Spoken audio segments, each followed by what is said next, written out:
Happy Sunday, everyone. I'm Riley King, and welcome to this Sunday edition of Politics with Riley King.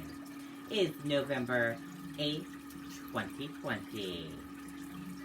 Let's begin this Sunday edition of Politics with Riley King. It's been a busy week of political coverage and political news.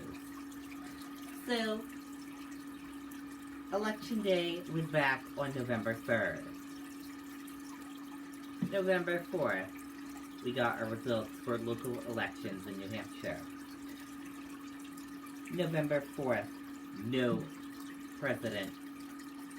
Still, votes are being tallied. November 5th, still no winning president. November 6th, still no winning president. Yesterday, on November 7th, we finally got our answer who our next president will be. That will be Joe Biden and Vice President Kamala Harris. They will be our next president of the United States. Let's begin this Sunday edition of Politics with Riley King. Let's head on over to our political set right now.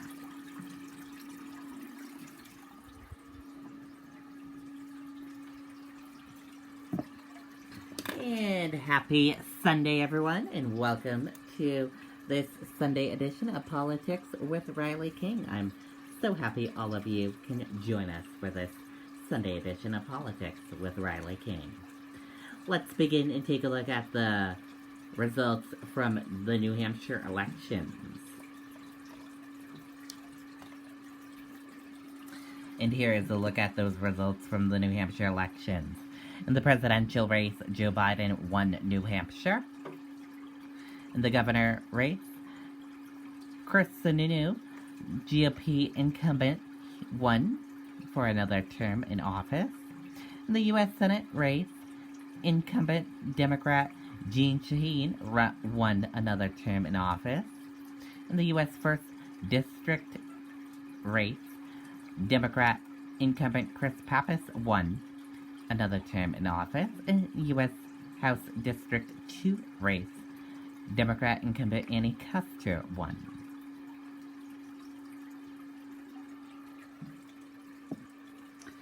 And then there were delays for the announcement of the president. But we finally found out who our next president will be. They made that announcement yesterday. We'll talk more about that in a few minutes, though.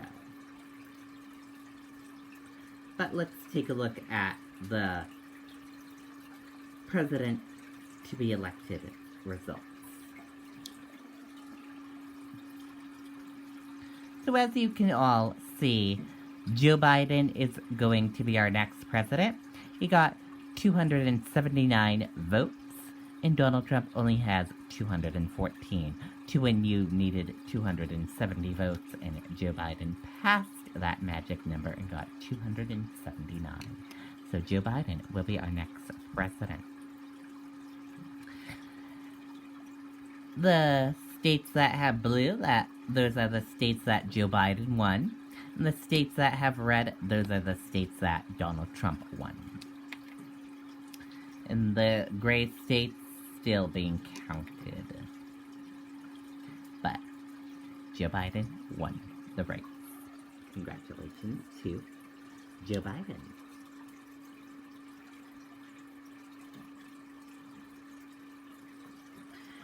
Biden's ties to New Hampshire date back to the 1980s, continued during his days as vice president. Biden projected as the 2020 presidential election. Let's take a listen to this video from WMUR News 9, Adam Sexton.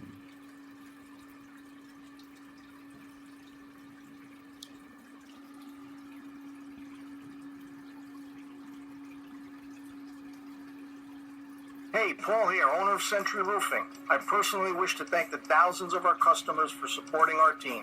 Joe Biden is the projected president-elect of the United States of America. It's a title he's sought for a long time. As a three-term U.S. Senator back in the 80s, he came to New Hampshire for a shot at the White House. His campaign faltered, but he made lasting relationships here. The system is tough, I'm tough, and I'll be back. He did come back to run again, but in the 2008 primary, he also came up short. While he didn't make it to the finish line, he did get the nod as Barack Obama's running mate, and he became the administration point man for New Hampshire, making regular visits here to advance the president's agenda. I am an old hand at this, I tell you what. This time I got the right guy. Last time it was me. The 2020 First in the Nation primary was not easy on Biden, but his message here never wavered. This election is bigger than any you've been engaged in. Not because I'm running or anybody else is running, because who occupies the office. This election is, quite frankly, bigger than politics. He started in the unenviable position of frontrunner, and the polls showed him holding on to that lead for months before other candidates began jockeying for a greater share of support. It's hard to say exactly why Biden's candidacy faded in popularity with first-in-the-nation voters. Attendance at his events was never huge like Bernie Sanders or Donald Trump, but one thing he did do at every stop was connect with people on a personal level.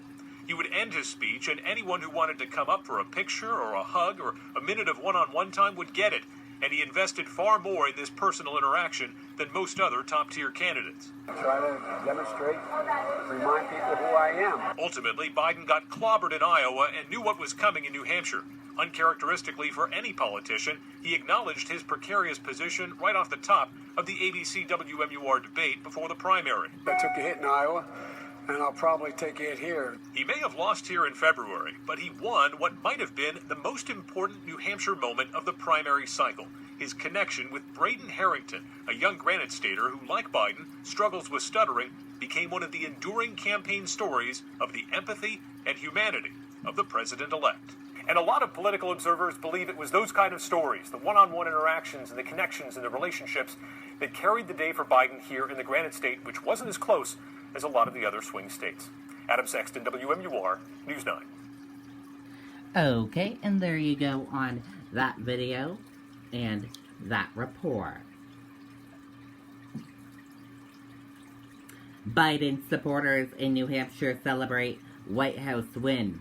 Democrats say more work needed to bring the country together. Let's take a listen to that video from WMUR News 9, Tim Callery.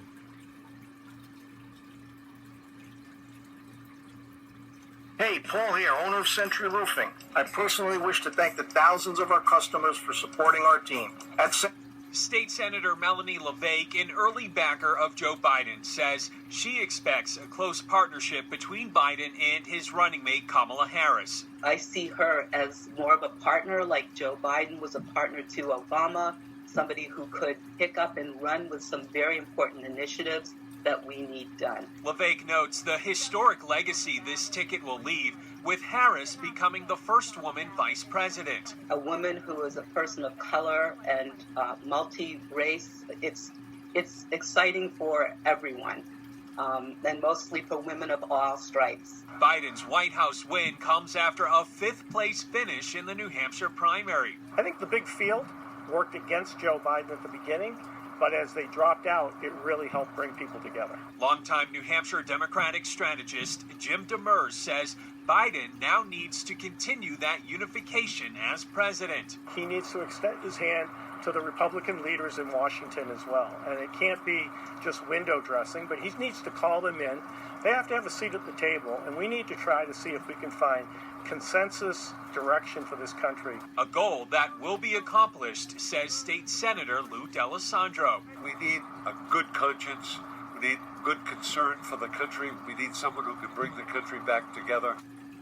And Biden supporters say the pandemic will likely be the first item on his agenda when he heads to the White House in January. Reporting live, I'm Tim Callery, WMUR News 9.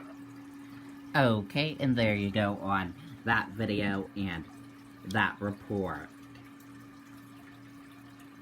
New Hampshire's 4 Democrat congressional delegation members praise and pledge to work with Biden. Let's take a listen to that video right now. Hey, Paul here, owner of Century Roofing. I personally wish to thank the thousands of our customers for supporting our team.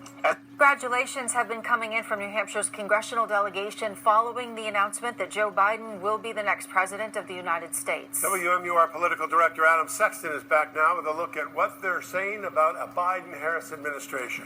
Well, Jen and Tom, 3 of the 4 members of the delegation are newly elected Democrats, and this will now be a chance for them to work with a Democratic presidential administration in D.C. Congress in a slim majority. The Senate, who knows? That's still up for grabs. Let's start with Senator Jeanne Shaheen, who just celebrated her own win over her Republican challenger earlier this week. Shaheen saying a little while ago, quote, "We need to heal the deep divisions in our country, and I know President Biden will tirelessly work to unite all Americans. There is so much work that needs to be done that necessitates bipartisan cooperation." New Hampshire's other senator, Maggie Hassan, who was elected in 2016 and has only been in Washington while President Trump has been in office, she said, quote, "I want to offer a big congratulations to President-elect Joe Biden and Vice President-elect Kamala Harris on their historic election. I also want to note how fitting it is that 100 years after women won the fight for suffrage, we finally have a woman vice president of the United States of America." Representative Chris Pappas from New Hampshire's 1st Congressional District, who just won his 2nd term, says, quote, "Our country needs to unite with common purpose, and I am confident that these 2 leaders can bring Americans together and move us forward." And finally, Representative Andy Custer of New Hampshire's 2nd District commented, quote, "We have pushed through 4 long years of division, and it is time for us to come together as Americans to rebuild our nation and pave a better path forward. I know there will be those out there who are disappointed in this result, but I urge all Americans to focus on what unites us." Okay, and there you go. And we can tell you that in New Hampshire on the Republican side, New Hampshire Republicans say legal challenges must be resolved before accepting Biden as winner. Trump campaign and co-chair in New Hampshire says to count every legal ballot. Let's take a listen to that video from WMUR News 9, Siobhan Lopez. Hey, Paul here, owner of Century Roofing. I personally wish to thank the thousands of our customers for supporting our team. At Century, our team continues to grow, and we... Trump supporters gather outside the New Hampshire State House Saturday afternoon for a planned rally. People waved flags and held signs that read, "Stop the Steal." Officials with the Trump campaign in New Hampshire say the message right now is patience. The message is counting every legal ballot. It's to see the process, the democratic process, through to its end. I think there's some substantial issues that need to be addressed. I believe some legal challenges, specifically in Pennsylvania, that need to be addressed. Campaign co-chair State Rep Fred Doucette says it's important to note that 70 million Americans voted to keep Donald Trump in the White House. Right now, they're feeling kind of disenfranchised. The transparency of what's been going on with this count that's been going on 4 days. And all we want is, to see that every legal ballot is counted and there's transparency in that and that the election is called on the merits of the vote. New Hampshire Republican Party Chairman Steve Stepanak released a statement that says in part, as the votes continue to be counted across the nation, we in New Hampshire will continue to build upon our electoral successes, and we will continue to fight for New Hampshire, just as Republicans always have. Now, once all of the votes are counted and these legal challenges are seen through, Doucette says everyone should respect the outcome. Reporting live, Siobhan Lopez, WMUR News 9. Okay, and there you go on that video and that report.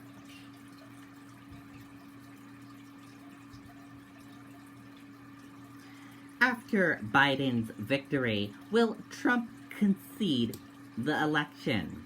Let's take a listen to that video from NBC News.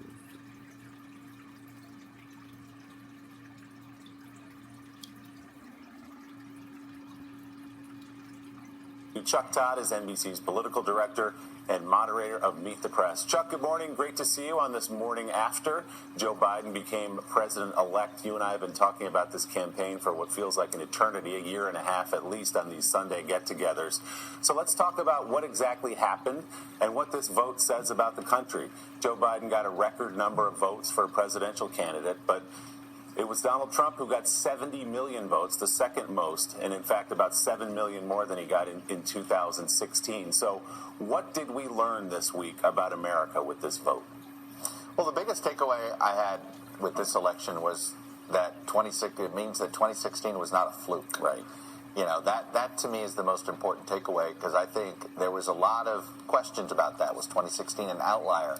Was it because of the candidates that the public was responding to? I think it's pretty clear that's not the case, that the divide that that Donald Trump exploited to become president is real, and it is bigger than Donald Trump, right? Which there were plenty of people that were arguing that at the time, but there was. Look, I think this election was going to be about whether there was going to be a repudiation of not just Donald Trump, but Trumpism. And I think the overwhelming evidence of this election is it was a repudiation of Donald Trump the man, but not necessarily a repudiation of Donald Trumpism. Yeah, and Joe Biden spoke to that last night, spoke to those 70 million voters, talking about healing the country. So do you expect, Chuck, Donald Trump to concede? Of course, he's been talking now for weeks and months about legal challenges, about the election being rigged. Those claims seem to be getting more thin and more thin by the day.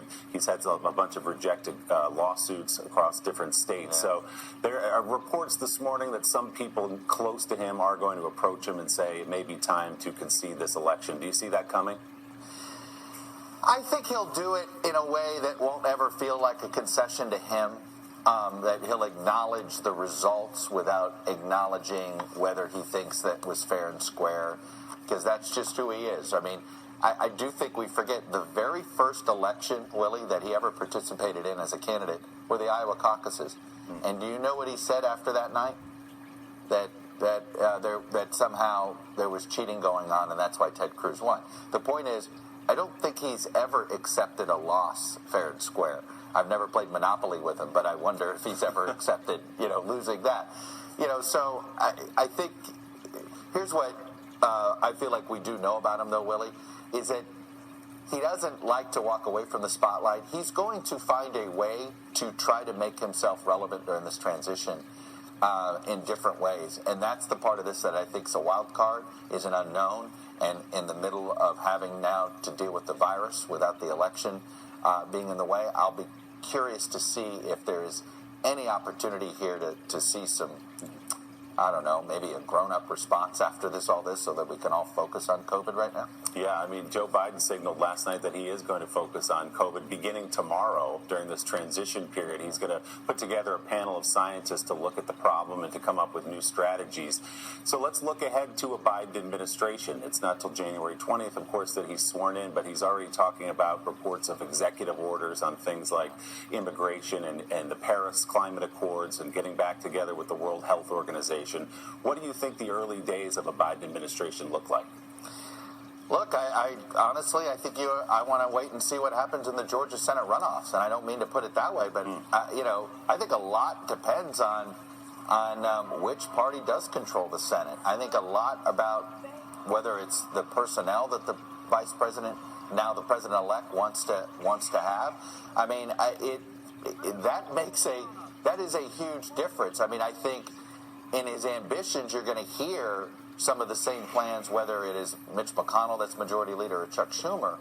But in reality, how much of it is executive order driven and how much of it is an attempt to get major legislation done is still going to have a lot to do with what happens in those Georgia Senate runoffs. And we won't know about those till early January. Chuck, a lot to talk about this morning. Thanks so much, my friend. We will look for more on Meet the Press when Chuck is joined by Republican Senator Mitt Romney of Utah and Democratic Congressman Jim Clyburn of South Carolina. Okay, and there you go on that video. So we'll have to see what Trump does.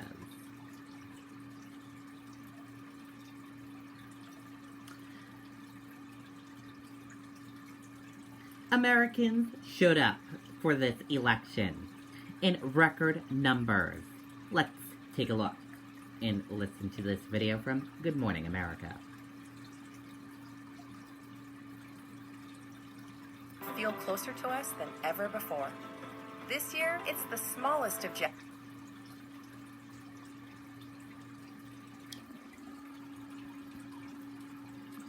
One thing we do know for certain, Americans turned out in record numbers to cast their ballots. So here's a snapshot of what Election Day looked like across the country.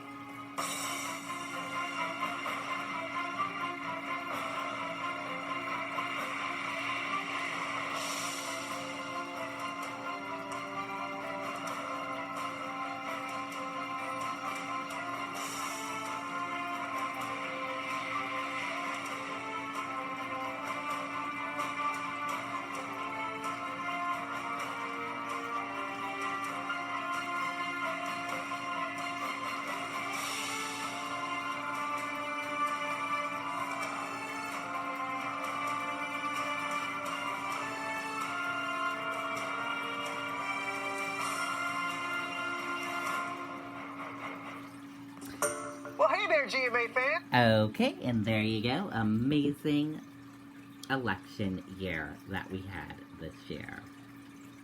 An amazing election day as well. President historian discuss the legacy of 2020 election. Let's take a listen to that video right now.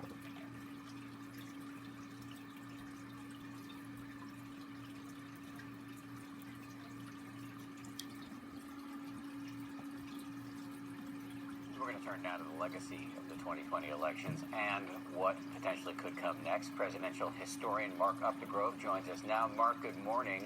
Let me ask you first about Vice President Joe Biden. Do you believe he's, in this process that he's pursued of addressing the voters every day since the election results started rolling in, do you believe he's meeting the moment appropriately? I do, and you saw that last night, Dan, when he addressed the American people and sounded a message of unity and of coming together in this crisis. He talked too about the election process and how we need to be calm and we need to be patient, and as all the ballots are counted.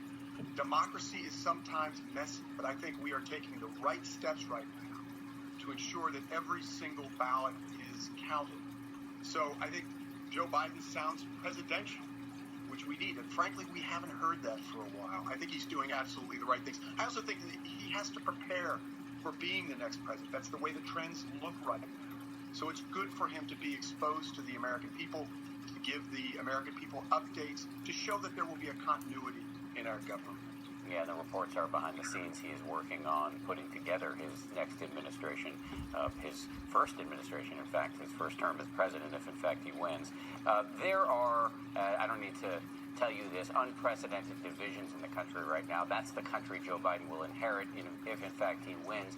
As he looks to past presidents who've been able to bring the country together at tough moments, what kind of inspirations do you think he should draw upon? It's funny, when you talk to presidents, I've been lucky enough to interview a number of presidents in my career, Dan, and they all look to Lincoln as the presidential standard. And I think you look to Lincoln in this moment. Lincoln, of course, was our president during the most divided we will ever be during the course of the Civil War. But as he said before the Civil War, as storm clouds were brewing, a nation divided against itself cannot stand. In other words, a divided nation will ultimately be the ruin of our country. After the Civil War, he did the right thing in extending a hand to the vanquished South, to the former Confederates. In his second inauguration speech, he said, "With malice toward none, with charity for all." He sounded a message of unity that is vitally important in America right now.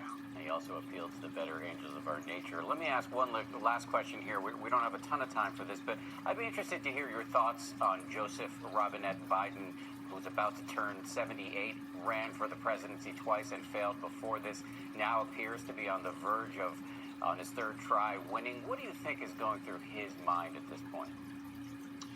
When John F. Kennedy won the election with a very narrow victory in 1960, when he ran against Richard Nixon, it was a 0.2 percentage point margin of victory for John F. Kennedy.